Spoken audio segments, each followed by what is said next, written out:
I really enjoy weird phones. Of course, I own a Z Fold 4, a Daily Drive, a Surface Duo 2, and just a few months back, I reviewed this little adorable guy, the Unihertz Jelly 2E with its little 3-inch screen. On today's video, we're going to do an unboxing and get a quick first impressions of a very different device. It is also from Unihertz, but it could not be more different than this tiny little device. Let's do the unboxing, get some first impressions, and then I'm going to pull it up and show you the listing of it, and we'll get some more, detailed info on it. So this thing was just delivered, and let me tell you, when I took it out of the box it was shipped in, I could not believe how heavy this box is. This thing is absolutely dense, and of course it says Tank on the side.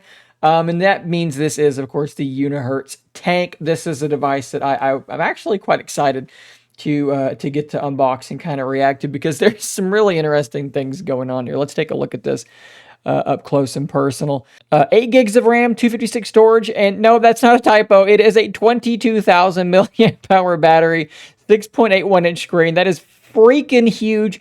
A 108 megapixel camera, in addition to some other things going on there.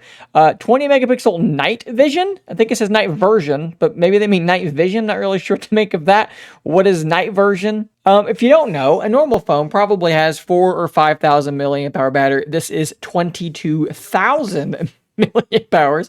So what we're going to do here is we're going to take this lid off and get a look at what they're calling the Unihertz Tank, a device I honestly cannot believe even exists. What do we have in here? Looks like a screen protector and some documentation. Unihertz is always very cool about including, actually looks like 2 screen protectors in this packaging. Very, very cool. There should be a SIM ejector tool there, but I'm not really upset about no SIM ejector. That is the phone here.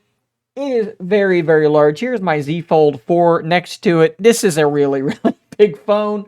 Let's take it. Oh my Lord, guys, I can't, I can't even look at this thing. Oh man, this is what even, look at this thing. Okay, look, we're gonna literally move my camera. Oh my God. Okay, hold it together, man. We've got work to do. Okay, 66-watt charger in the box. Is it gonna be USB A or C? It's C. There's a 66-watt C2C charger in here. How about that Unihertz? Unihertz you shouldn't have. And of course, the C2C cable in there. That's awesome. Not only are they including a charger, they're including a great big, giant, awesome charger. Unbelievable. Okay, we need to do something quickly. We need to weigh this thing.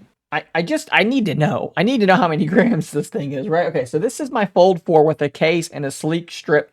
320 grams, quite heavy. This thing is going to be a little bit more. It's 559 grams, okay? This thing is, is that a Unihertz Tank in your pocket, or are you just excited to see me? That's going to be kind of what we're dealing with here. And it was, as we take the cover off the back here, you can see this camera array, and then what I believe to be a giant LED flash? How bright is this flashlight going to be? This is going to be unbelievable. I think there's like a little, maybe like a little grip thing down here. Oh, a cover for a headphone jack and your charging stuff. So nothing's going to get in there. I mean, it basically looks like it has a case already on it. We have 3 buttons on the side. That might be a volume rocker. There's another button up here and another button. It's just covered in buttons. I don't even know what all these buttons do. Oh my God, guys, look at this thing. It's as thick. Is it thicker than my Fold closed? Oh, it's powering up. And it definitely already has a screen protector on it that is a matte screen protector. A hole punch selfie up there in the corner. This thing is just absolutely mad. This is unbelievable. Okay, while this thing is going to go through its setup, I'm going to take a moment and let's look at some information here on their listing. So this is unihertz.com/products/tank. 22,000 milliamp hour, largest battery 4G rugged smartphone. So let's scroll down. Retails for $399, but it's on sale for $369. So that's not too bad. Unihertz Tank, they show it here, taking a dip in the ocean. I presume this thing must be waterproof to some degree based on this imagery. Maybe we'll see for sure here in a moment. It can withstand harsh environments while retaining the incredible technology and features built into modern smartphones. Really big screen, got that 108 megapixel camera. We'll have to test that thing out a little bit as well. 8 gigs of RAM, we talked about, massive battery, rapid charging, MediaTek MT6789. Don't know much about that processor, but we will find out because we're going to run some Geekbenches and things like that for a full review. NFC, bright flashlight, I should think so. Mighty battery, kill your battery anxiety. 1.8 hours gets you 90% charged. 150 hours of calling time and nearly 2,400 hours of standby time.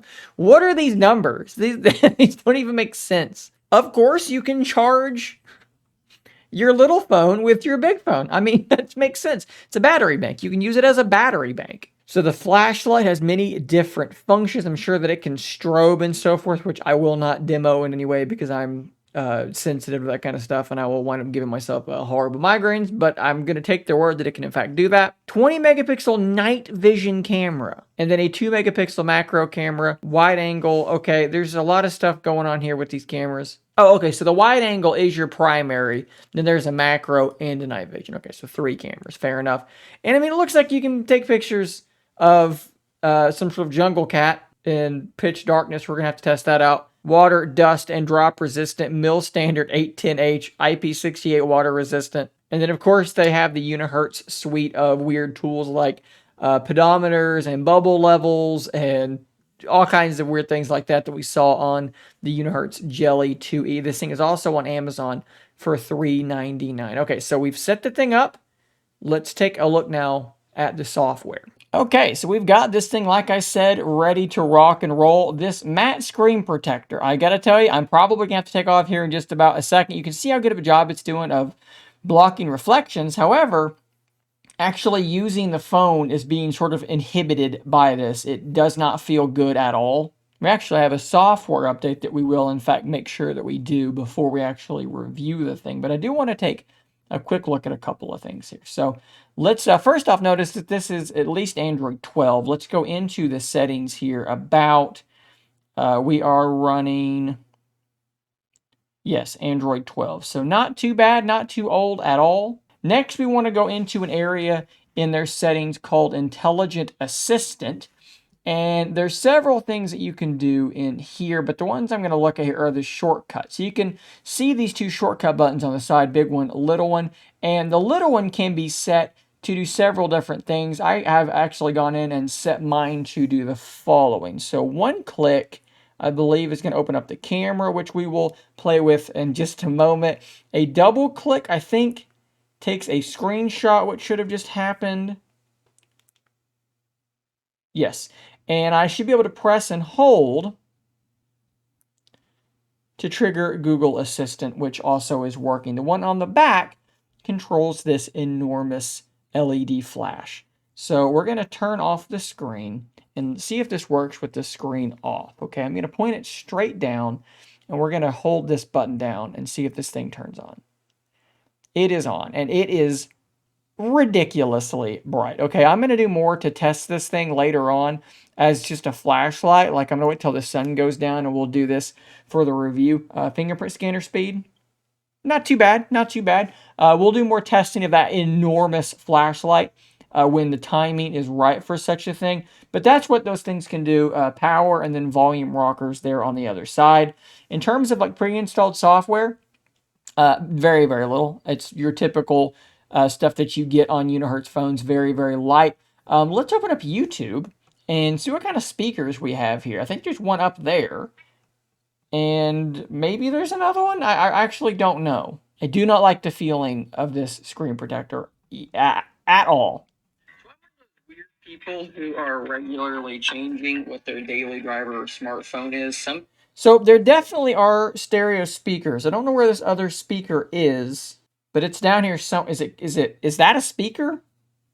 Days I'm running my Galaxy Z.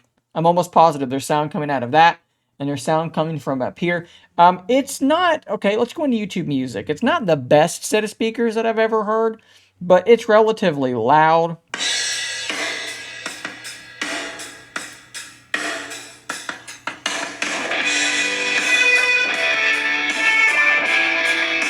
mean, it's a little almost grating in a way, like a cheaper speaker is going to be. Like it's almost kind of piercing sounding, but it's really not that bad, and it's definitely fairly loud. Looks like a left swipe takes us into a Google feed. Swipe up goes into your apps, and a swipe down from the top, I believe just from the top. Nope, anywhere is going to bring you into your notification tray. Let's take a look at that camera real quick as promised. So you do have a normal mode, time-lapse video, and then there is a pro mode, which actually will let you go in and mess with all of these things, which is kind of insane to me. Under more, you see macro, infrared, and infrared video. Let's go into infrared. And that is what we're getting here. This is an infrared camera. And I guess we have to turn off the lights here real quick, right? Let's turn off the lights and let's see what that does. And we'll turn off the overhead light. And I will just tell you, you can see from my actual camera that it is in fact relatively dark. But with this thing, with this infrared, we've got no problems at all. We're seeing everything incredibly well. Let's go ahead and we're on infrared video. Let's take an infrared photo here, and we'll see what that looks like here in a moment. As for the camera settings, you can shoot in RAW. You can change the photo size and actually shoot at the full 108 megapixels, so no binning. ZSD, I'm assuming is zero shutter delay. Anti-flicker, capture sound, screen brightness. Okay, so not a lot in terms of settings. Let's take a quick sample picture with this that we can look at here in a moment. And we'll do a lot more camera testing in the full review. Selfie, and let's take a look at this. Before we even really dive into this, I do want to say that the shutter lag was effectively non-existent. It was very, very fast. Okay, so this picture here was taken in very much darkness, okay? And rather than using a night mode, they're using infrared. And as you can see here, it was able to resolve some pretty good detail. Like, this is kind of a novel approach, but like, that's kind of cool. The first picture I took, I just turned around and Rose was back there, and that shutter lag was very fast, yet this picture is quite smeared and blurry. Not super duper impressive. Took a shot of something more still, and again, I mean, it's okay, but we're not really in focus. It's really kind of struggling to focus. Not super encouraging. Maybe the software update I need to apply will help. The selfie looks okay, but again, it's just a little out of focus. Everything's just kind of out of focus. Really, the infrared photo might have been the best one. And then I did use the macro, and it's a 2 megapixel macro.